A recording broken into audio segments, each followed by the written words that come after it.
In the days before Prince William turns 44, something quiet but deliberate is taking shape inside Kensington Palace.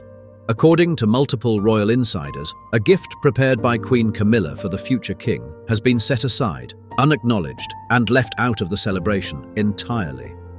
The people who arrange these things have started to talk, and the story emerging is one the palace would prefer stayed behind closed doors. This is not a small oversight. Sources close to the Prince of Wales describe it as a choice, a line drawn on purpose. For the first time in 2 decades, the woman who stood beside King Charles through every royal milestone has reportedly been told, in effect, that this one is not hers to shape. This is not just a family squabble over a present. It concerns who sets the tone for the next reign and whose influence carries into it. William's birthday on June 21st falls on Father's Day this year, a date heavy with meaning for a man who lost his own mother young and who guards his own children fiercely. Insiders say he intends to mark it entirely on his own terms, inside the House of Wales, with no input from Clarence House. Behind it sits a larger question the monarchy has avoided for years. When Charles's reign ends, how much of the old court travels forward into the next one, and how much of it gets quietly left at the door? Today, we are looking at 4 things. Why insiders believe Camilla's gift was set aside on purpose. The 2 decades of ceremonial influence William reportedly wants to wind back, the request he is said to have made directly to his father, and the echo of Diana, whose own boundary setting in the late 1980s now looks like a blueprint for what William is doing today. Here is what we found. To understand the present tension, you have to go back. For more than 20 years, Camilla has been a fixture at the moments King Charles initiated. Her path into the family was slow and carefully managed. Every public step was staged with the establishment's help. Every appearance smoothed by the same court machinery that has run palace life for generations. By the time she became queen in 2022, she had built a settled place at the very center of royal ceremony, woven into more than 70 years of how the institution presents itself. William's relationship with that same machinery has always been more complicated. Royal commentator Richard Fitzwilliams has noted in the Daily Mail that the Prince of Wales prefers a smaller, tighter circle and trusts very few people with the planning of private family events. Those who have worked near him describe a man shaped by loss. He was 15 when his mother died in 1997, and the people around him say he never fully made peace with the court culture he holds partly responsible for the pressures she faced in her final years. That history matters here. William is not hostile to Camilla as a person, and those close to him are careful to say so. But he is said to view her ceremonial influence over the House of Wales as something separate, something that belongs to his father's reign and not to his own. Ingrid Seward, the longtime royal author and editor of Majesty magazine, has observed that William has grown steadily more protective of his independence as heir. The birthday, small as it sounds, has become the place where that protectiveness finally shows. The pattern Camilla built is worth spelling out because it explains why its absence is so loud. For 2 decades, the rhythm was consistent. When Charles led a moment, Camilla was beside him. Royal author Robert Jobson has written that she became, over time, one of the most dependable working figures in the family, present at hundreds of engagements a year and trusted with a steady share of the institution's public life. That dependability was its own kind of power. It meant that when a milestone arrived, her involvement was simply assumed, the way the weather is assumed. To leave her out of one now is not a neutral act. It is the removal of something everyone had stopped noticing was there. There is also a governance dimension that rarely makes the front pages. The Prince of Wales now oversees the Duchy of Cornwall and a growing private operation that functions almost like a parallel household. Sources say William increasingly treats Wales as a domain that should answer to him alone, with its own staff, its own priorities, and its own way of marking the moments that belong to it. In that frame, a birthday is not just a birthday. It is a test of whose hand gets to shape the events of the line that will one day hold the crown. The first claim is the simplest.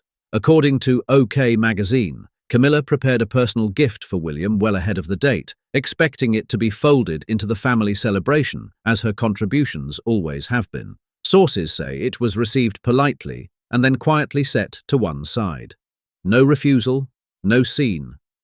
Just an absence where an acknowledgement would normally sit, noticed by the few people close enough to notice.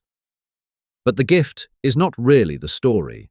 The story is what insiders say came next.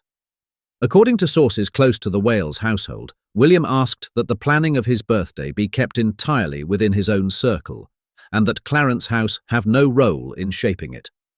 While there is no suggestion of open hostility, those familiar with the request describe it as firm and specific. Not a passing preference, a clear instruction delivered the way a man delivers something he has already decided.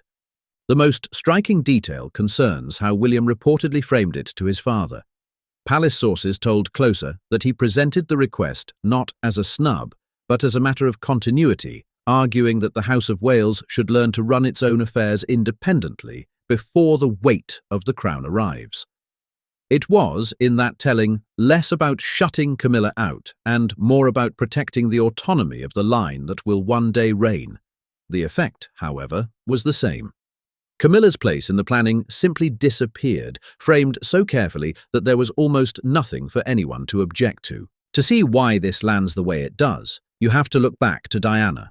In 1989, long before any of this, the Princess of Wales began quietly drawing her own boundaries inside Kensington Palace. She built a private inner circle, separate from the formal power structures of Buckingham Palace, and she made decisions about her own household that the establishment did not control.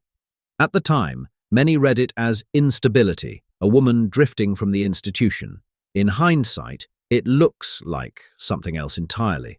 A woman insisting that her corner of the family answer to her, and not to the court. William was a child then, but the pattern stayed with him. What his mother did in 1989, he now appears to be doing in 2026. Different decade, same instinct. Keep the inner circle small, keep the establishment at arm's length, and decide for yourself who shapes the moments that matter most. Catherine is said to be part of this too.